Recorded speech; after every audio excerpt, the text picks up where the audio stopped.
Hey there everyone, this is Leo over from TechLine, and in a recent video I commented on how consoles at a $500 price point do offer a very compelling price to performance, especially if all you really want to do is just play nothing but video games.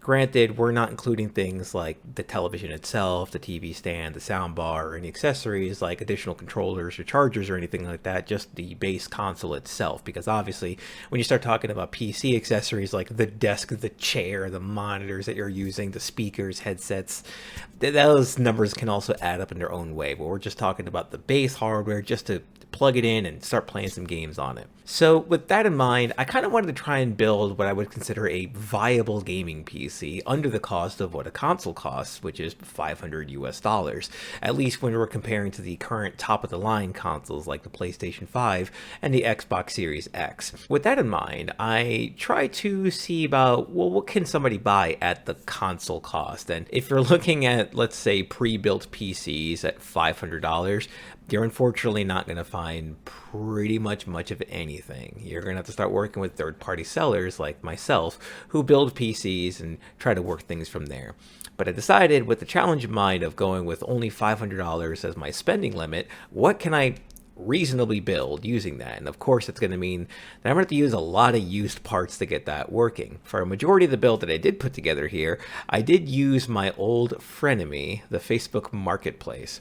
Now, fortunately, I do happen to live in a densely populated area, so I'm kind of spoiled for choice when it comes to finding hardware within a 20-mile radius of where I live. If you live in an area that's in the middle of nowhere, where you can drive a half hour in any direction and not really hit up any kind of major cities, this might not work very well for you if you're trying to emulate this entire experience. But I found this to be a pretty cool project just to put together and see what I can come up with. So what we're going to do is we're going to go over all the parts that I did end up finding, and then the total cost of the entire system that I put together, and just play a couple of games and kind of give you a little bit of a benchmark as to what can you expect with a PC that you could build with used parts at the under $500 mark. So with the first part, even though I mentioned a majority of them I got from the marketplace, the motherboard itself I couldn't actually find at all within my region. So I ended up actually going rogue a bit, and I went over to eBay, where I originally did manage to find a Gigabyte GA A320M motherboard for $55.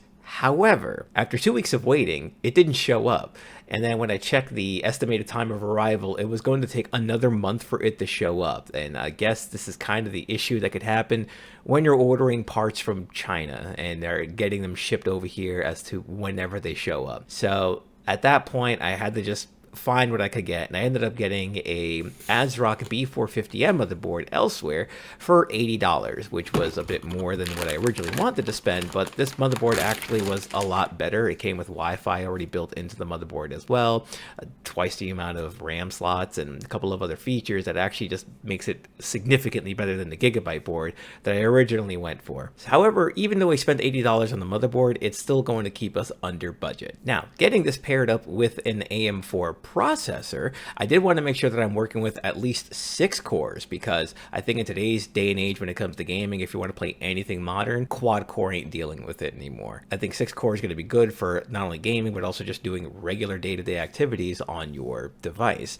And since we're working with AM4, that's generally the X600 line of processors, 2600, 3600, 5600 as an example. And I did manage to find myself an AMD Ryzen 2600 with the Wraith cooler included for a total of $60. I said that's a steal. Of course I have to jump for it. Now, of course, when you're working at this price range and you're trying to be as budget as possible, using a processor that can actually use a default cooler that they're generally included with is going to be your go-to, because you're going to end up spending $30, $40 on a cooler if you don't get a processor that has one, and that kind of cuts into your budget quite a bit. And the 2600 doesn't really need anything more powerful than the Wraith cooler that I managed to grab with it, so honestly, that deal works out very well on that side. Now for the RAM, I did manage to find a kit, 2 8GB sticks that were running at 3200 megahertz. Sure, it's not 3600 megahertz, as higher end processors could end up using that kind of power, but the 2600 isn't that high end of a processor in comparison, so we didn't have to worry about going for higher RAM speeds. Plus, I also felt felt that I was starting to give myself the quote marketplace challenge, as I was just trying to get as many parts as I could off the marketplace itself. Now, for the last part that I did manage to find in the marketplace, and I know I've said that I don't trust buying them used ever, is going to be the power supply. I know, used power supplies are a terrible idea. Now, hear me out. The one that this seller happened to have was never opened. That's right, it is an EVGA 650 watt gold fully modular power supply that they never opened. According to the seller, when I went to pick it up, he said that he ended up getting it with a combo deal that EVGA was having, where they were selling their power supplies along with a graphics card at the same time, which I recall happening about a year ago during the height of the GPU shortage. EVGA was just offloading their power supplies along with their graphics card to kind of sell it off as a premium. And this was the only way for a lot of folks to get graphic cards at this point in time. And now for a few other parts that I had to just buy brand new, because I couldn't justify grabbing them used on either eBay or the marketplace. And no matter where I looked, it just wasn't working out for me on that side. So those parts that I did manage to buy brand new were going to be the case and the storage as well. The absolute cheapest case that I could find in the marketplace when I was searching around for cases was something like $55 to $60.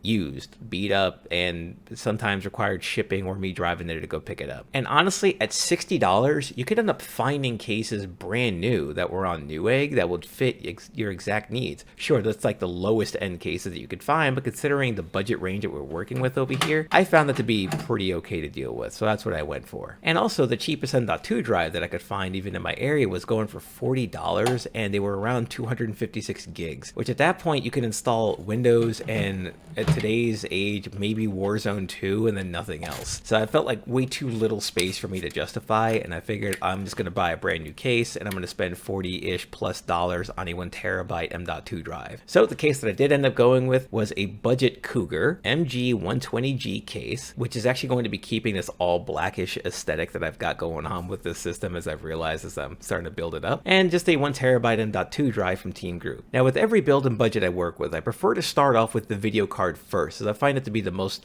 important central figure when it comes to any gaming PC, especially when you're dealing with the budget of $500. You're going to want to make sure that that's the part that you're going to get a lot out of. And when I looked around, I did manage to find myself an NVIDIA GTX 1660 Super for a mere $130. I've actually found a couple of other ones nearby for about 120, 110, but I lost a bit on those. But 130 bucks, completely fine. So all in all, this entire build came out to a total of $476. And wouldn't you know it, it is still fully capable of some solid 1080p gaming, especially some of the top games that are out there. So let's just go through a couple of benchmarks from what I managed to run onto this PC and just kind of have an overall opinion as to the experience playing on it. So for this, we're going to start off strong with a whole bunch of esports titles. This time we're going to start off with Apex Legends, setting on high, averaging at around 105 FPS during active gameplay. I found this to be a pretty good round. I didn't win. Of course, I'm not very good at the game, but I was having a lot of fun actually playing this. I'm like, man, this actually runs great.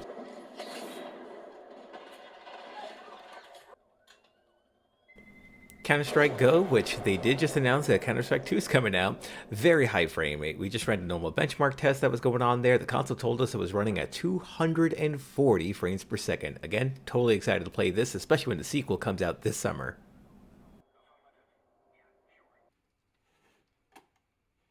Now for some Fortnite, also on 1080p, high settings, DirectX 12 mode, we were averaging at around 85 FPS during regular gameplay.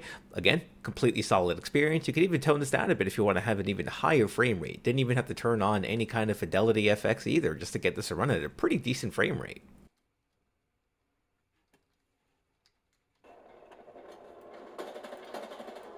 And for Halo Infinite, ran it at 1080p medium settings. I ran through a big team battle game and got an average of 65 FPS. And this is the most demanding game mode when you're playing online. The smaller modes, the 4-on-4 modes, are going to have a much higher frame rate. But 65 FPS even on big team battle, completely playable here.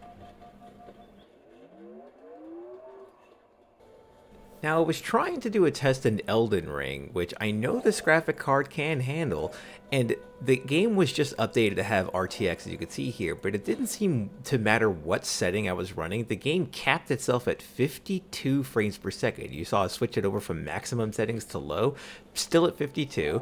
I even then switched it from 1080p over to 720p, and it was the same problem. Like, it was just stuck at 52 frames per second, no matter what setting I would switch this to. So I think there's something wrong with the engine ever since the latest update that brought this over, like the new RTX features that are on it, and the game is just not running properly anymore. But you can see we're now at 720p low, and it's 52, and then I just jack it all the way up to 1080p, put it over to maximum settings, and then the game is still running at 52 frames per second. So if you guys are having some kind of trouble like this out there, let me know, answer in the comments below. I'm trying to see how we can get this fixed, because it's also happening on my main machine.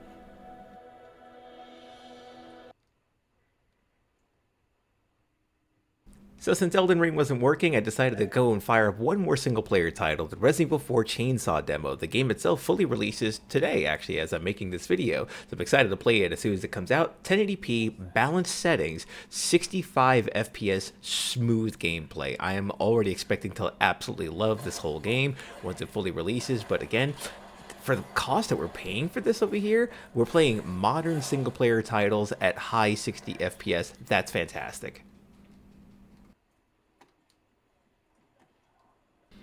So that's going to wrap it up for this one. I'm actually very excited with the way that this thing turned out. Again, under $500, a completely modern gaming experience on PC, of course at 1080p. You're not going to get 1440p or 4K gaming at that price point, obviously, even with used parts.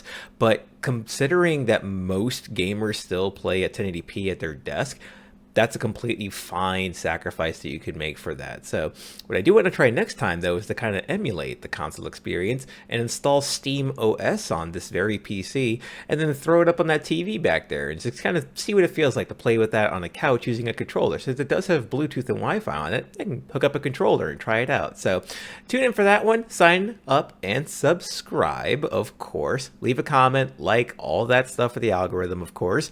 And if you have any questions, please throw them down over into the comments below. And this is once again Leo signing out.